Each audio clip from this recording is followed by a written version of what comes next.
Welcome to Fairytale World.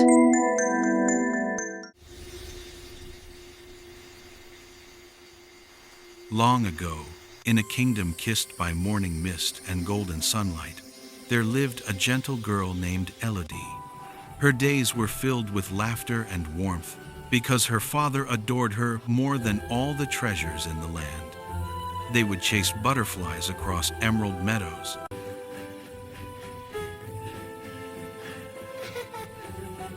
and read stories beneath the branches of an ancient willow tree.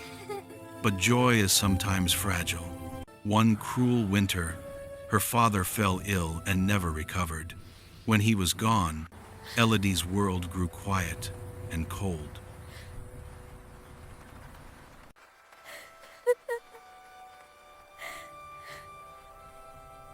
Her father had remarried before his passing, and now Lady Vivienne ruled the manor with an iron smile. Lady Vivienne arrived with her two daughters, Prudence and Cordelia, who cared only for mirrors and finery. The grand house that once echoed with kindness soon rang with sharp voices and slammed doors. Elodie was given the smallest room under the roof, a narrow attic where the wind whispered through cracked windows.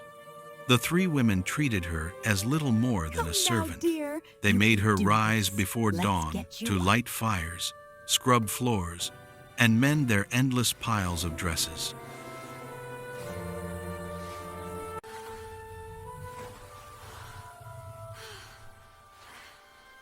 One evening, while Elodie knelt by the hearth brushing ashes from the stones, Cordelia sneered. Look at her, covered in soot like a chimney sweep. From now on, we'll call her Ashanella. The name stuck like a shadow. Yet Ashanella never let bitterness settle in her heart. She still spoke softly to the songbirds that visited her windowsill and shared her crusts of bread with the brave little mice who lived in the walls.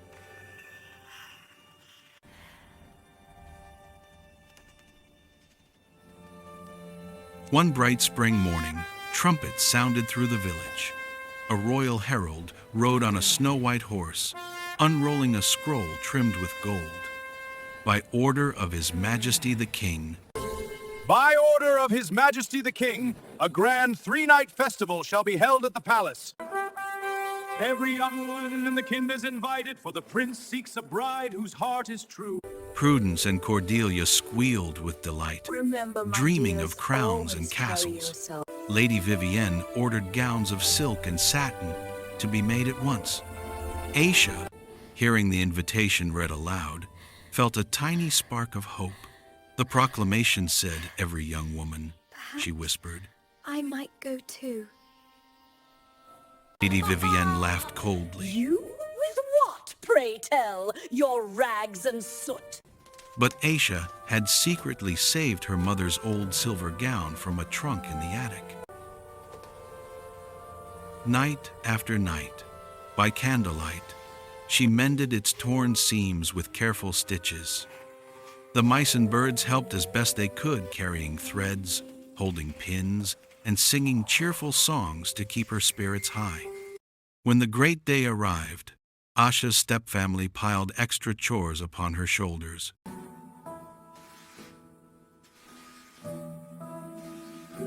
Polish every candlestick, beat every rug, wash every window until it sparkled. They hoped she would never finish. Exhausted, Asha had no time left to dress herself.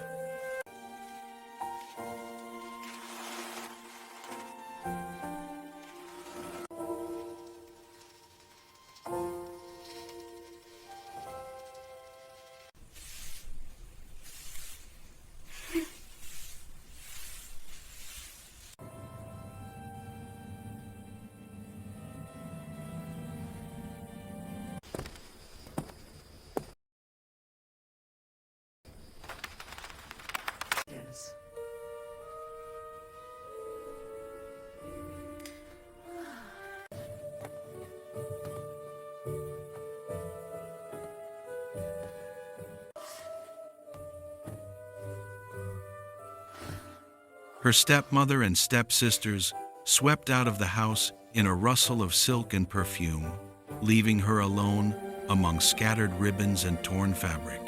Tears fell like rain as Asha fled to the moonlit garden. It's no use. I only wished for one evening of kindness. At that moment, the air grew warm and shimmered like sunlight on water. A gentle glow gathered, and a loving woman with silver hair and eyes full of starlight stepped forward. Do not weep, dear heart. I am your godmother, and tonight belongs to you. With a graceful wave of her wand, an ordinary garden pumpkin swelled and transformed into a gleaming coach of rose gold. Field mice became proud white horses, and a kindly old stable horse turned into a smiling coachman in livery. Lastly, the godmother touched Asha's worn dress. It dissolved into threads of moonlight and reformed as a gown of sky blue silk, light as a breeze, sparkling with tiny crystals like frost on morning grass. On her feet appeared delicate slippers that looked woven from starlight itself. You shall go to the ball, but remember, sweetheart, be home before the final stroke. When the palace clock strikes 12, Asha promised, the magic climbed will into the fade. coach, and rode through the night toward the palace.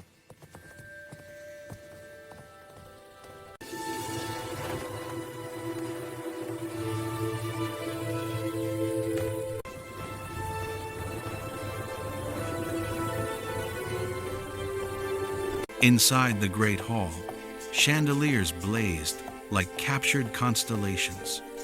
The prince, weary of empty smiles and practiced bows, stood apart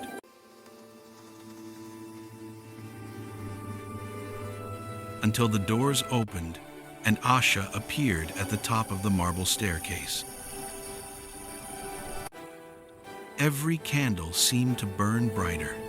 The prince crossed the floor without a word, bowed, and offered his hand. They danced as though they had known each other since the world was new. Laughter rose between them like birdsong.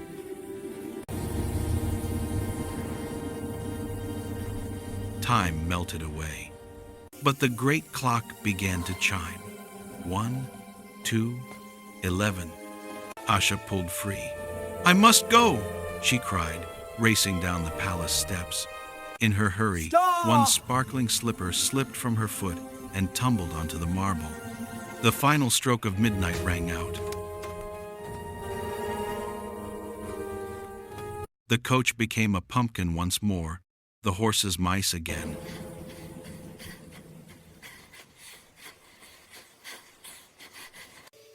Asha ran home through the woods in her old dress, clutching the single remaining slipper close to her heart.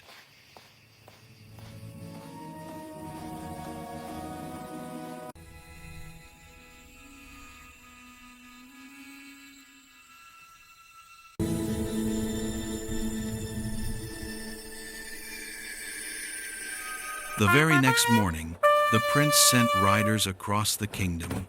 "Whoever this slipper fits shall be my bride," he declared, "for my heart has chosen." At last, the royal party reached the manor house. Lady Vivienne locked Asha in the attic.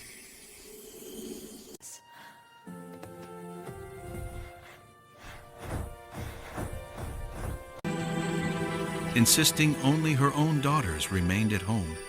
Prudence tried to force her foot into the tiny slipper.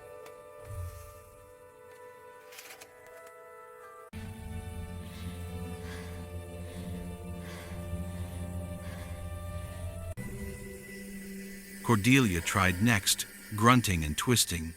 Neither foot came close.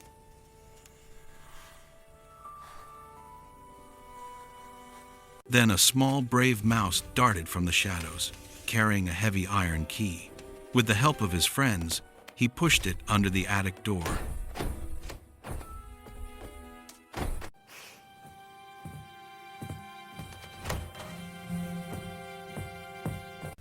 Asha flew downstairs just as the Duke prepared to leave. "May I try?" she asked quietly. May I try? The slipper slid onto her foot as though it had never left. The prince knelt before her, joy lighting his face. I have found you again. Lady Vivienne and her daughters were speechless, yet Asha, ever gentle, forgave them with a quiet heart. Days later, wedding bells rang across the kingdom. Asha, now crowned with silver flowers and love, stood beside her prince in a ceremony filled with light and music. The mice and birds sat in the front row wearing tiny ribbons of blue. And in the years that followed, whenever someone asked how a girl once covered in ashes became a beloved queen, the answer was always the same. Because she never let cruelty steal her kindness. And because love, true love, always finds the heart that deserves it.